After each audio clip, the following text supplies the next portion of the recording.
Mbotele Mpangi, Mbotele Zola Mpangi, c'est Nganio, Nga Christian Brice, depuis le froid sidéral du Québec.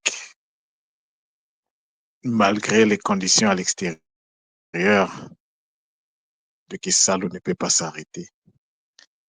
Il y a tellement de choses à faire, il y a tellement de choses à dire, il y a tellement de choses à révéler au sujet de Kikongo qu'on ne peut plus se taire.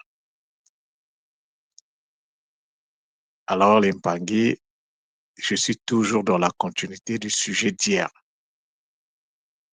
mais que nous allons regarder sous l'angle d'un mot qui est très important dans la tradition ancestrale, c'est le mot Kulu. Alors, Kulu.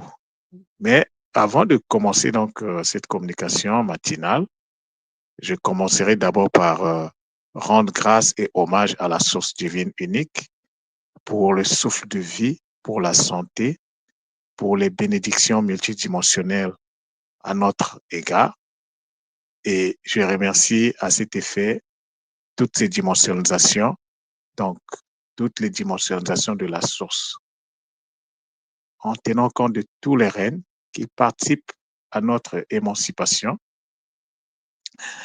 Je vous remercie particulièrement les Mpangi, vous qui prenez le temps d'écouter donc ces kaboulas. Ça fait plaisir, ça fait du bien. N'oublions jamais que la connaissance est une obligation de vie.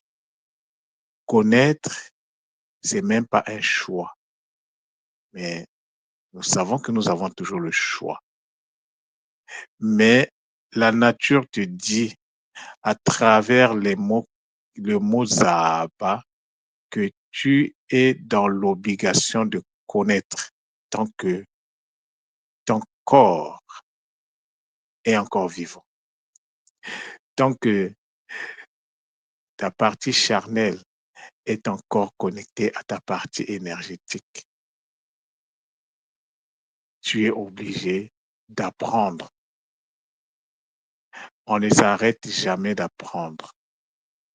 On apprend toujours. C'est une amélioration. L'apprentissage rentre dans le cadre de l'amélioration continue. Et donc, les Mpangi, en fait, on n'a même pas encore commencé. Mais aujourd'hui, j'aimerais vous parler du mot Kulu. Kulu, en Kikongo, de façon générale, renvoie à ancêtre, d'où l'expression Bakulu. Ba, c'est la marque du pluriel et Kulu, donc c'est le mot en tant que tel qui veut dire ancêtre.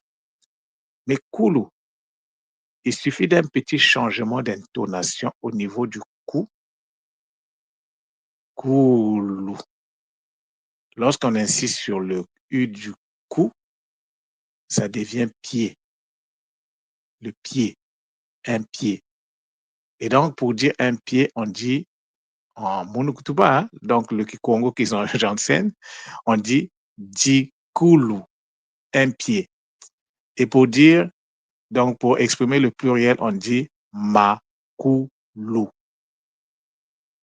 Donc déjà, à travers la marque, à travers les déterminants, si on n'est pas dans la vocalisation, si on est par exemple dans la transcription, on peut déjà savoir que quand on dit Makulu, ça renvoie au pied. Mais lorsqu'on dit Bakulu, ça renvoie aux êtres qui nous ont précédés, mais ça ne veut pas dire ancêtre forcément. Parce qu'un Kulu, c'est un Kala qui, pour ascensionner, doit devenir Kolo. Donc, un Kulu est encore dans son cheminement expérimental dans le Nza. Donc, lorsque nous prenons le mot Kulu ou Kulu, nous pouvons tirer un verbe qui est le verbe Kula. Kula, ça veut dire grandir. Mais Kula, dans certaines variantes du Kikongo, en particulier chez le peuple qu'on appelle aujourd'hui les Lari, mais qui sont très liés aux Manyanga. En fait, c'est des Manyanga. Alors, ce peuple-là, Kula, pour dire, quand ils insistent sur le coup, ça veut dire libérer, d'épanguer. Tous ces mots-là sont interconnectés. Ce n'est pas pour rien que ces mots-là avaient été utilisés dans toutes ces combinaisons, parfois en faisant que le fait de changer l'intonation, le sens du mot va changer. Alors, j'en profite pour dire ceci. L'intonation est d'une importance capitale en Kikongo. Lorsqu'on change l'intonation d'un mot, son sens également change. Par exemple, si je prends le mot tanga, tanga, ça veut dire vocalise le nga, vocalise nga. Mais si je dis tanga, en insistant sur le A, ça devient le verbe lire. Ça va s'écrire certainement de la même façon. Ça ne devrait pas s'écrire de la même façon. Mais aujourd'hui, il faut aussi savoir que la transcription que nous avons du Kikongo aujourd'hui, c'est pas la bonne, c'est pas la vraie transcription. À travers le Kisal que je fais, je commence à m'en rendre compte. Parce que tanga et tanga, c'est pas la même chose. Kulu et kulu, c'est pas la même chose. Mais il faut être indulgent vis-à-vis des prédécesseurs qui ont commencé à faire, parce qu'ils ont fait avec les outils qu'ils avaient. On était déjà dans la colonisation. C'est pour ça que la tradition d'aujourd'hui mérite d'être dépoussiérée, mérite d'être révisitée, pour ne pas dire être jetée. Non, on ne peut pas jeter, mais il faut remettre les choses à leur place. Et ça, c'est notre responsabilité parce que nous sommes la génération qui doit faire le décodage du Kikongo, des langues, je dirais, initiatiques ancestrales. C'est notre responsabilité, c'est la responsabilité, l'une des responsabilités de notre génération aujourd'hui, c'est d'arriver à cela. Alors, Kulu, Kula. Donc, ce mot-là, ça vient en fait de Kili, dans la potentialité. Et après dimensionnalisation, ça donne Kala. Kala, c'est aussi le mot pour dire charbon. Mais moi, en fait, là où je voulais en venir, bon, après charbon, on a Kulu. Donc, Kulu, c'est en principe, je dirais, c'est la première phase après, donc, l'amorce ou le commencement de la phase expérimentale, Kulu. Mais Kulu, c'est un mot qui veut dire quelque chose. Donc, Kulu, tu peux le prendre dans le sens de mantra. Alors, quand tu prends le mot Kulu dans le sens de mantra, tu dois aller chercher l'ordre qui se trouve dans ce mot afin qu'en appliquant cet ordre-là, que tu puisses manifester la puissance qui réside dans le mot Kulu, par exemple. Mais cette puissance ne peut pas se manifester tant et aussi longtemps que tu n'as pas fait la construction du mot Kulu en toi. La construction obéit c'est-à-dire la construction, c'est le résultat, c'est-à-dire c'est l'étape qui suit l'assemblage, qui suit, pardon, la structuration. Et donc, chaque syllabe doit être d'abord structurée dans la construction. Et comme j'ai commencé à vous le dire longtemps, la structuration ne peut pas se faire si on ne se fonde pas sur le boostage énergétique. C'est le boostage énergétique qui permet de faire la structuration et même l'assemblage. Ce qu'on appelle le tunga. Alors, le mot Kulu, il faut le construire D'abord et avant tout, c'est par la vocalisation sacrée que cette construction se fait. Le pauvre. Je pense que ce mot-là aussi, faut qu'on l'explique. Je pense que je l'avais expliqué dans les cours du Congo. Et donc, l'Empangé, ceux qui veulent en savoir plus sur le pauvre, parce que pauvre, c'est un mot qui est de la même famille que MPV. N'oubliez jamais. Mais MPV se traduit dans notre, aujourd'hui, ça se traduit par esprit.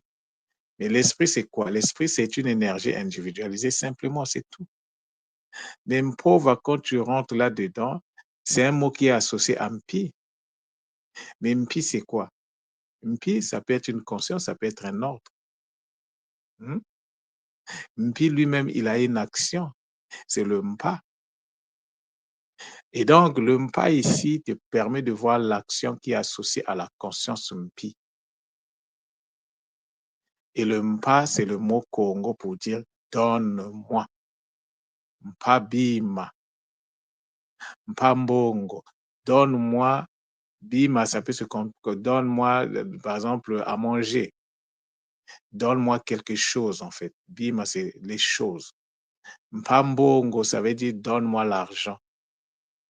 Dans le Congo d'aujourd'hui, si vous allez au Congo, Brazzaville, au Congo-Kinshasa, vous risquerez de vous retrouver devant ce genre d'expression.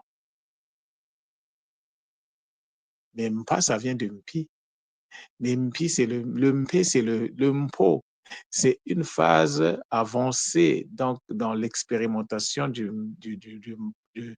dirais, du mpa. Et le mpa, c'est la première forme qui, donc, la forme, en fait, comment je peux même dire ça? Donc, après dimensionnalisation, la première forme qui s'incarne, c'est le mpa. Mais le V, c'est quoi? Non, l'impang, je ne peux pas tout vous donner.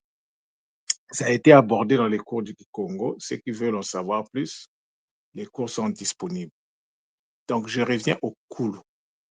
Donc, si tu prends Kulu dans le sens d'une conscience, oui, c'est bien, mais il faut que tu construises le mot, que tu montres que tu descends. Tant que tu n'as pas construit le mot, tu peux réciter Kulu pendant c'est pas une décennie. Tu vas réciter du vide. Tu ne peux pas prononcer quelque chose que tu n'as pas à l'intérieur de toi. Parce que parler, c'est en fait faire sortir ce qui est à l'intérieur vers l'extérieur. C'est ça, parler. C'est ça qu'on appelle le tas. C'est ça, parler. Mais si tu ne l'as jamais construit à l'intérieur, comment tu vas le construire? Comment tu vas le faire sortir à l'extérieur? Tu ne peux pas donner quelque chose que tu n'as pas. Tu ne peux pas vocaliser quelque chose que tu n'as pas. Et on est ce que nous avons. Le verbe être et le verbe avoir sont complémentaires, les auxiliaires là. Tu ne peux pas être ce que tu n'as pas. Tu ne peux pas avoir ce que tu n'es pas. C'est simple logique mathématique. Donc, tu ne peux pas en fait tu ne peux pas faire le coup là. C'est-à-dire, tu ne peux pas grandir si tu ne fais pas le coup. C'est-à-dire la canalisation, coup de l'énergie qui enfonte, mais à l'intérieur. La canalisation intérieure de l'énergie qui enfante, c'est ça aussi le Kulu. Et là, j'ai pris le Kulu dans le sens de la procédure. Mais Kulu, on l'a dit, ça veut également dire ancêtre, qui est dans son processus, mais qui est quand même avancé, qui est dans son processus de, d'expérimentation. Mais un Kulu, en fait, un Kulu doit continuer à faire son kisalo pour qu'il soit un Kolo. Un Kolo. Kolo, ça veut aussi dire nœud. Pour qu'il puisse être le nœud qui va attacher le monde supérieur et le monde matériel. C'est le bonheur. C'est le bonheur, en fait, de maîtriser tout ça. Donc, on ne peut pas couler, on ne peut pas grandir, on ne peut pas croître si on est en connexion avec les cool. Si on n'est pas cool. Être cool, c'est être capable de canaliser l'énergie qui enfonce à l'intérieur de soi. Mais comment tu vas le faire? Focalisation sacrée, mon pauvre. Tu dois maîtriser les techniques du Kema, du Kunga, du Kubuta. Tu ne maîtrises pas ça, il n'y a rien qui va se faire. Tu vas passer ta vie à vocaliser du vide, en fait. L'impang. Si je prends le temps de faire ces kaboulas, je pouvais me taire. Si je prends le temps de faire ces kaboulas, c'est parce que l'heure est grave. Est-ce que nous allons continuer à vivre dans la même posture ou bien est-ce que nous allons commencer à apporter des changements dans notre posture afin que les résultats également puissent commencer à changer? Mais à la fin, c'est un problème de décision personnelle et d'orientation par rapport à ses priorités. Moi, je fais ma part et devant les bas coulés, je suis clean. Donc, Kulu, c'est un ordre. Et là, c'est dans le sens de mantra. On te demande de faire quelque chose. On te demande de canaliser l'énergie qui enfonce à l'intérieur de toi. Un Kulu, c'est celui qui est capable de faire cette opération. Et quand tu canalises cette énergie à l'intérieur de toi, tu vas recevoir cette énergie, ça va te faire de toi que tu deviennes un Kele. Et un Kele, c'est celui qui, en continuant à faire la réception à l'intérieur, va permettre à ce que l'énergie qu'il reçoit à l'intérieur puisse rentrer lui permettre de faire l'élévation.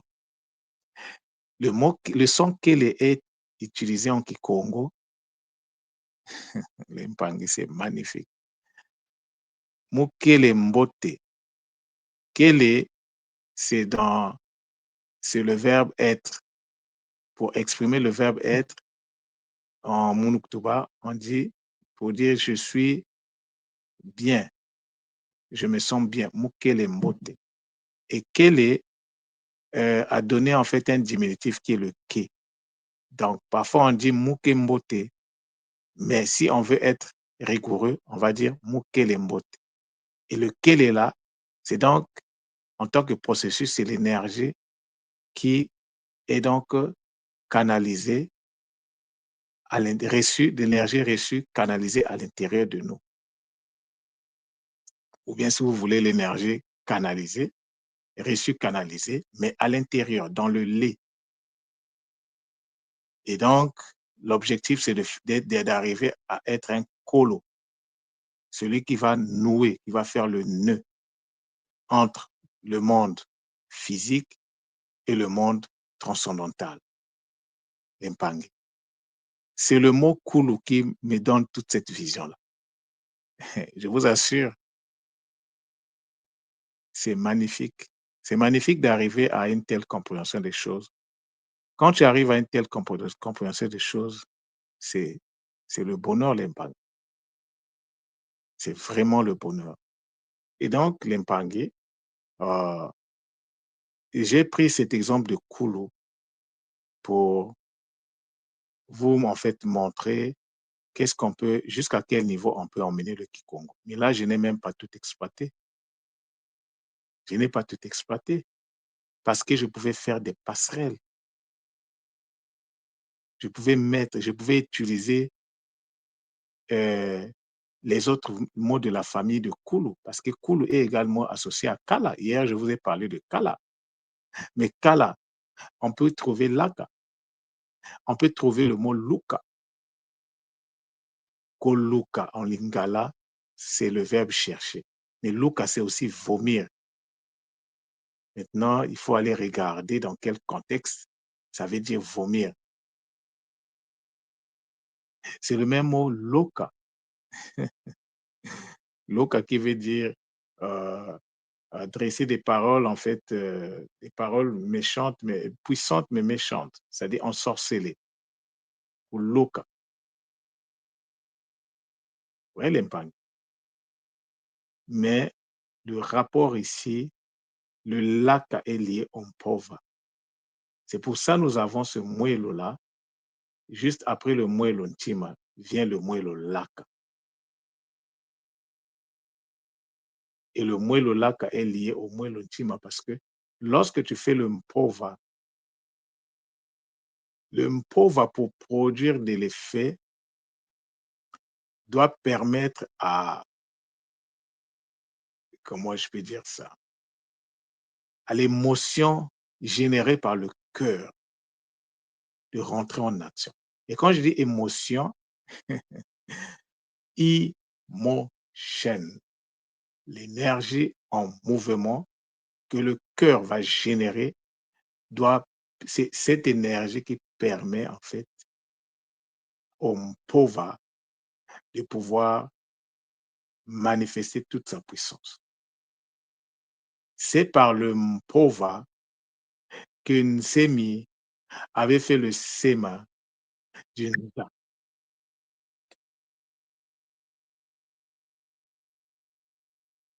L'Empangi, c'est le bonheur. C'est le bonheur. Alors, l'Empangi, comme je vous disais tantôt, et j'ai l'habitude de le dire, si tu veux te bloquer toi-même, c'est ta décision, hein. Mais le Kikongo, ou bien pour faire simple, ta langue maternelle, il faut que tu la maîtrises. La langue maternelle doit être maîtrisée, doit être comprise, parce que dans cette langue se trouvent toutes les choses cachées qui concernent ta lignée, tous les messages des ancêtres, les bankoko, les nkoko. Parce qu'un coco, en fait, c'est lui l'ancêtre. Quand on dit les ancêtres, il doit être un coco. Un caca, mais c'est pas un ancêtre. C'est un être qui est là, qui est né avant toi, mais qui est dans son processus. Il est sur Terre. Un coucou, il est sur Terre. Un kéké, il est sur Terre. Un coco, c'est celui qui a pu faire l'ascension. Et dans toutes nos familles, il y a des gens qui ont ascensionné. N'ayons pas cette vision réductrice qui permet de croire qu'il n'y avait qu'un seul être dont l'existence sur Terre n'a jamais été attestée et, et on pense que seul lui avait eu donc ce bonheur-là de faire le, l'ascension, le Kunaka. Non, dans toutes les familles, il y a des gens qui ont fait ça. Ça existe dans toutes les familles. C'est pas tout le monde, mais il y a des êtres qui ont fait ça, qui ont vécu ce bonheur.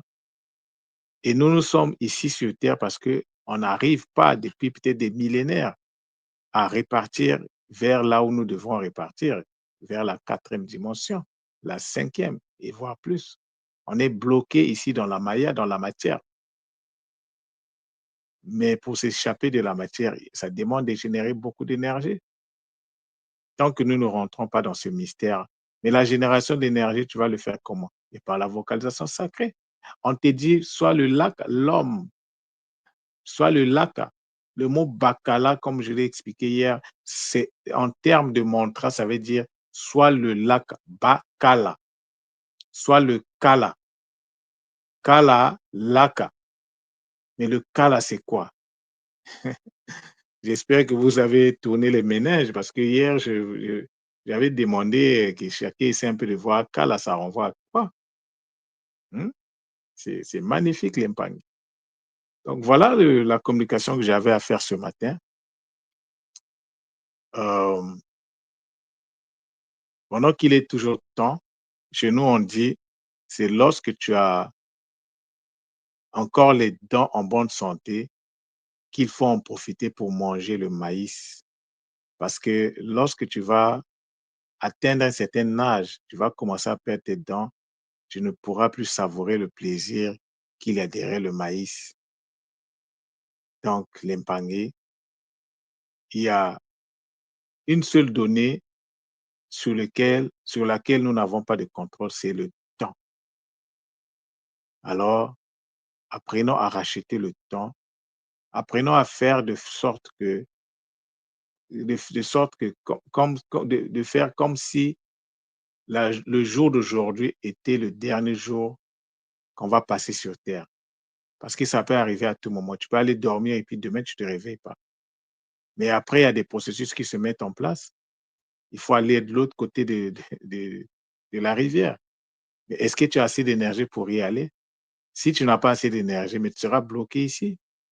Tu seras bloqué ici en tant que mort errant. Et il y en a des milliers, pour ne pas dire des milliards comme ça. Il y a des gens qui errent ici depuis des milliers d'années, surtout que nos familles sont dans la distraction, ne se rendent même plus compte que c'est à eux en fait de régler ce problème en allant chercher à voir celui qui est parti se trouve où. Comme on n'a même plus d'informations, comme disait le professeur Kofi Gomez, le problème de l'Africain, c'est que il est dans une forme d'ignorance où il ignore qu'il ignore. L'Africain aujourd'hui est dans une forme d'ignorance qui fait qu'il ignore qu'il est ignorant. Et ça, c'est un... Non, il faut vraiment qu'on sorte de là. Il faut qu'on sorte de là. Parce que quand tu ignores que tu ignores, qu'est-ce qu'on peut encore faire avec toi? Plus rien. Il n'y a plus rien à faire. C'est mort. C'est mort. L'Empangé. C'est pour ça, pour sortir des chaînes de l'ignorance, il faut aller vers la connaissance. Il ne s'agit pas de se battre contre l'ignorance, non. Il s'agit de mettre les bonnes choses en place, de commencer à apprendre. Il y a une année, je ne pouvais pas faire cet exercice que je fais sans préparation, sans quoi je prends le mot, je le pose, je regarde le mot dans toutes ses coutures, le mot me parle et je me place là. Je vous fais une communication sans papier, sans tout, tout est dans ma tête. Il y a une année, je ne pouvais pas faire ça à l'épargne. Mais comment je suis arrivé? Parce que je me suis donné cette chance, je me suis donné cette volonté de pouvoir dire, bon, le Kikongo, j'en fais mon affaire. Comme j'ai l'habitude de dire, c'est mon sacerdoce. Donc, je mange, je respire, je dors Kikongo. Et quand tu le fais, la nature est tellement juste que la nature, les Bakulu, mais ils n'attendent que ça. Les Mpangi, vous n'avez pas idée, il y a des consciences anciennes qui sont là, on les avait jamais pu euh, convoquer, on les avait jamais pu vocaliser, on n'avait jamais pu vocaliser leur nom depuis des milliers d'années parce qu'on a oublié que ces consciences-là existaient. Mais ça fait plaisir lorsque quelqu'un, quelque part sur Terre, vocalise consciemment cette conscience et permet à cette conscience de se manifester. Mais la conscience, en fait, la conscience qui ne se manifeste pas s'ennuie. Et tout ça par notre faute, parce que nous sommes ignorants, les Mpangais. Nous devons sortir de l'ignorance. Nous devons commencer à apprendre. Un long voyage commence toujours par un premier pas. C'est par ces paroles de sagesse, je vous dis Matondo, pour le temps que vous prenez pour écouter donc ces kaboulas, que les Bakulo se souviennent de ce temps par rapport à vous et que les Bakulo vous comblent de toutes sortes de grâces et de bénédictions. Quand je dis Bakulo, comprenez que c'est pas, en fait, je voulais parler de ceux qui ont des ancêtres divinisés. Voilà, ceux qui ont fait le Kunaka, qui se trouvent de l'autre côté. C'est magnifique. Alors, les paniers, beaucoup de, euh, beaucoup de bonnes choses pour cette journée. Et donc, euh, on reste focus. Ceux qui veulent contacter le centre Nungu, ça sera un plaisir de vous répondre. Matondo, Matondo, Matondo.